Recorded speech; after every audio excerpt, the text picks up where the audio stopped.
इसके बिना नहीं। मुनीश्वरों, भगवान शिव का पूजन आरंभ करते समय यदि भस्म न मिले तो मिट्टी से भी ललाट में त्रिपुंड अवश्य लगा लेना चाहिए। ऋषि बोले, मुने, हमने पहले से यह बात सुन रखी है कि भगवान शंकर शिव का नैवेद्य नहीं ग्रहण करना चाहिए। इस विषय में शास्त्र का क्या निर्णय है, यह हमें बताइए। साथ ही बिल्व का महत्व भी प्रकट कीजिए। श्री सूत जी ने कहा, मुनियों, आप भगवान शिव संबंधी व्रत का पालन करने वाले हैं, अतः आपको शतशः धन्यवाद देता हूँ।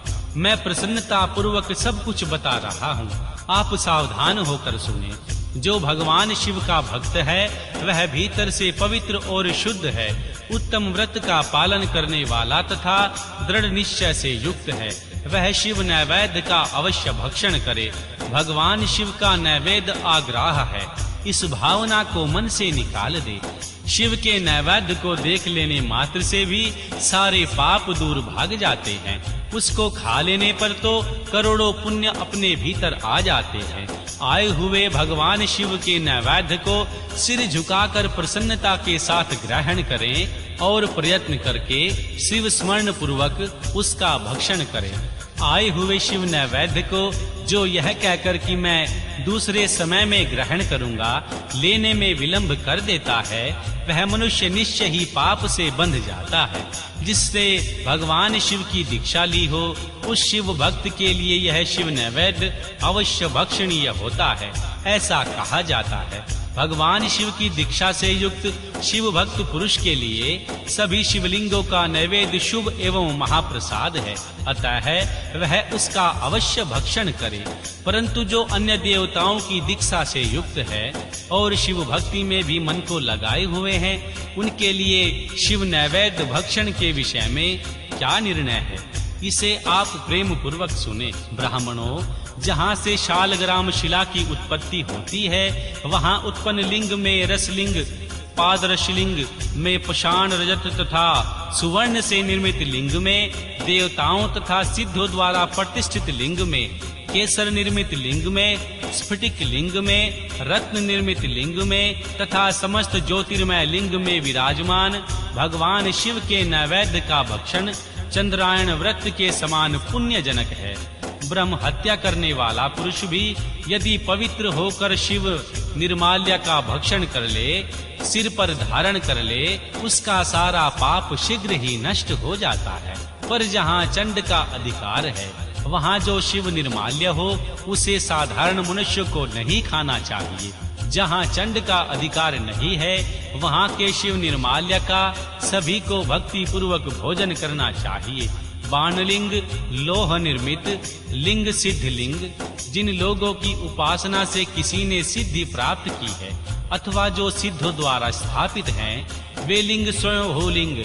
इन सब लिंगों में तथा भगवान शिव की प्रतिमाओं में चंड का अधिकार नहीं है।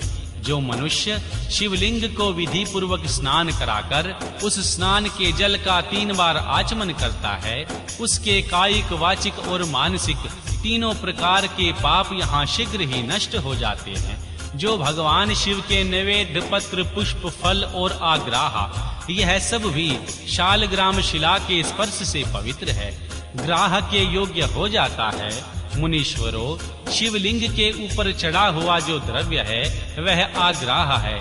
जो वस्तु लिंग स्पर्श से रहित है, अर्थात जिस वस्तु को अलग रखकर शिव जी को निवेदित किया जाता है, लिंग के ऊपर चढ़ाया नहीं जाता, उसे अत्यंत पवित्र जानना चाहिए।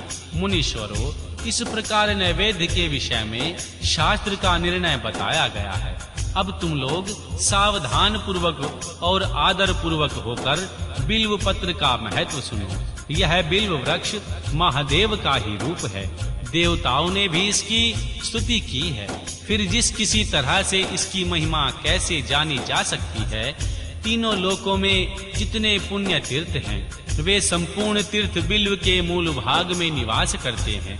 जो पुण्यात्मा मनुष्य बिल्व के मूल में लिंग स्वरूप अविनाशी महादेव जी का पूजन करता है, वह निश्चय ही भगवान शिव के पद को प्राप्त होता है। जो बिल्व की जड़ों के पास जल से अपने मस्तक को सींचता है, वह संपूर्ण तीर्थों में स्नान का फल पा लेता है। और वही इस भूतल पर पावन माना जाता है। इस बिल्व की जड़ें परम उत्तम थाले को जल से भरा हुआ देखकर महादेव जी पूर्णतः संतुष्ट होते हैं। जो मनुष्य गंध पुष्प आदि से बिल्व के मूल भाग का पूजन करता है वह शिवलोक को पाता है और इस लोक में भी उसकी सुख संपत्ति बढ़ती है। जो बिल्व की जड़ों के समीप आदर पूर्वक दीपावली जलाकर रखता है वह तत्व ज्ञान से ही संपन्न हो भगवान महेश्वर में मिल जाता है।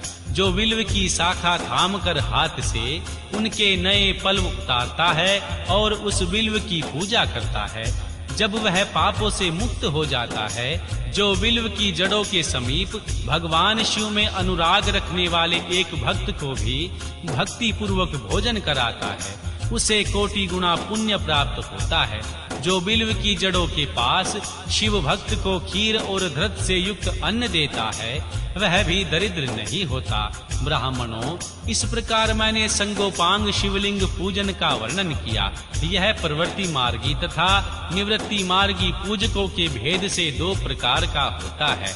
प्रवृत्ति मार्गी लोगों के लिए पीठ पूजा इस भूतल पर संपूर्ण अभिष्ट वस्तुओं को देने वाली होती है। प्रावृत पुरुष सुपात्र गुरु आदि के द्वारा ही सारी पूजा संपन्न करें और अभिषेक के अंत में अग्नि हनि के चावल से बना हुआ नैवेद्य निवेदक करे। पूजा के अंत में शिवलिंग को शुद्ध संपुट से विराजमान करके घर के भीतर कहीं अलग रख दे। निवृत्ति मार्गी उपासकों के लिए हाथ पर ही शिव पूजन का विधान है। उन्हें भिक्षा आदि से प्राप्त हुए अपने भोजन को ही नैवेद्य रूप में निवेदित करना चाहिए।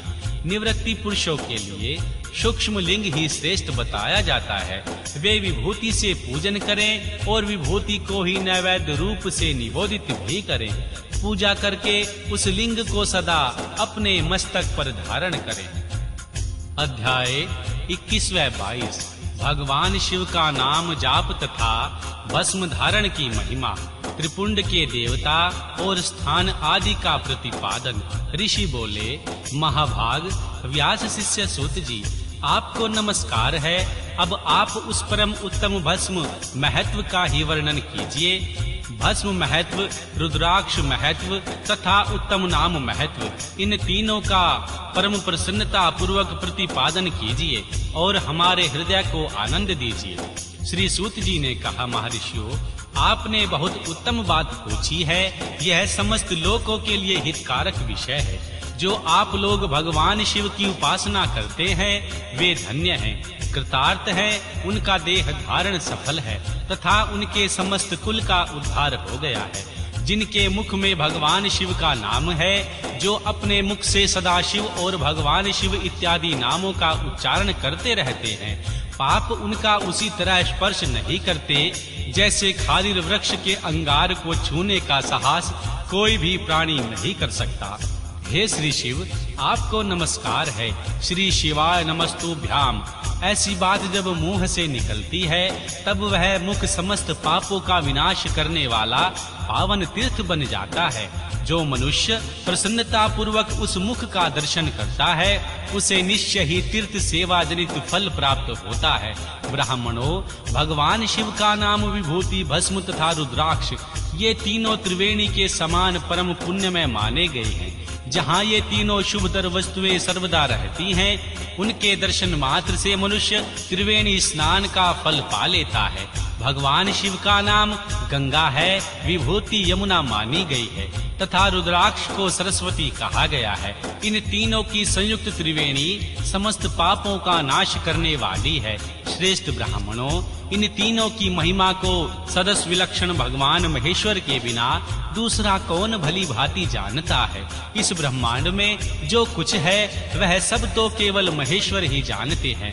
विप्रगण, मैं अपनी श्रद्धा भक्ति के अनुसार संक्षेप में भगवान नामों की महिमा का कुछ वर्णन करता हूँ। तुम सब लोग प्रेम पूर्वक सुनो। यह नाम महत्व समस्त पापों को हर लेने वाला सर्वोत्तम साधन है।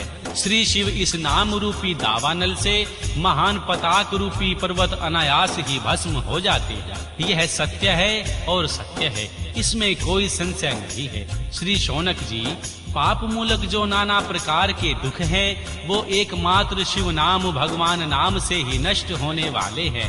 दूसरे साधनों से संपूर्ण यत्न करने पर भी पूर्णतः नष्ट नहीं होते। जो मनुष्य इस भूतल पर सदा भगवान शिव के नामों के जाप में ही लगा हुआ है, वह वेदों का ज्ञाता है, वह पुण्य आत्मा है, वह धन्यवाद का पात्र है तथा वह विद्वान माना गया।